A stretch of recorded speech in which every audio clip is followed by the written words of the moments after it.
इस वीडियो में देखेंगे हम सामान्य के लक्षण। सामान्य के लक्षण तर्क संग्रह के अनुसार, सिद्धांत मुक्तवाली के अनुसार, चरक संहिता के अनुसार। पहला हम सामान्य के लक्षण पढ़ेंगे तर्क संग्रह के अनुसार। नित्यत्व। नित्यत्व का मतलब क्या होता है?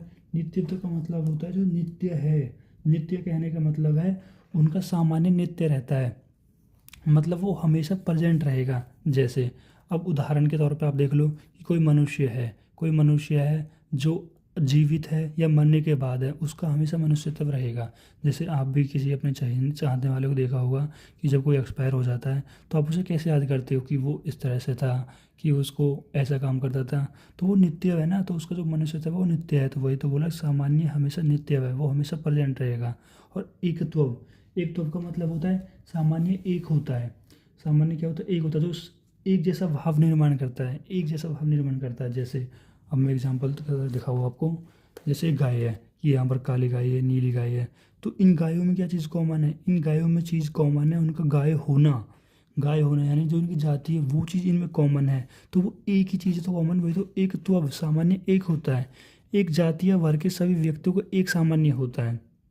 जैसे सभी एक जातीय वर्ग के हो गए, तो इन सब में क्या कॉमन है? उनका गायपन ही जो कॉमन, एक तब कॉमन है। जैसे मनुष्य है, ये लड़का है, लड़की है, ये आंटी है, जो भी है, तो इन सब चीज़ में क्या कॉमन है? मनुष्य तब कॉमन है, मतलब एक त्वब है, एक जैसा भाव है जिनमें निर्माण कर रहा है, बोलते एक त्वब। फिर हम तीसरा पॉइंट है अनेकान अनुगत्व। मतलब कह रहा है कि एक ही वर्ग के जो डिफरेंट डिफरेंट व्यक्ति हो गए, उन सब में चीज़ों में क्या है?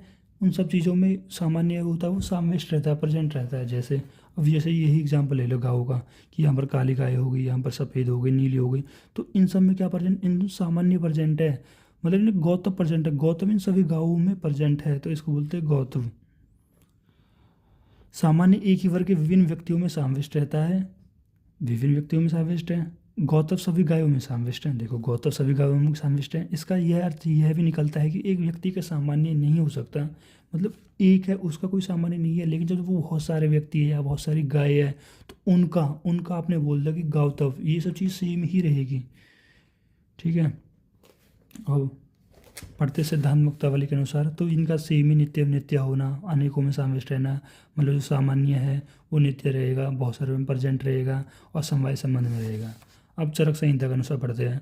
चरक संहिता का अनुसार है सामान्य वृद्धि कारणम, मतलब जो सामान्य है वो हमेशा वृद्धि को, मतलब वृद्धि यानी वृद्धि मतलब बढ़ाने का कारण सामान्य होता है। मतलब जैसे धातु का क्षय हो गया है तो उनका बढ़ाने का कारण क्या होता है? सामान्य होता है। ये हम कहाँ पढ़ेंगे? चरक संहिता में।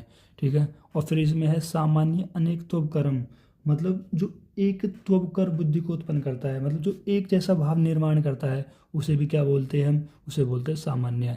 तुल्य अर्थ ही सामान्य है, यानी जो तुल्य भाव किसी के समान दिखाने को बोध कराता है उसे सामान्य कहते हैं। ठीक है। ये हम चरक संहिता के हैं, तो ये हमारे सामान्य के लक्षण हो गए।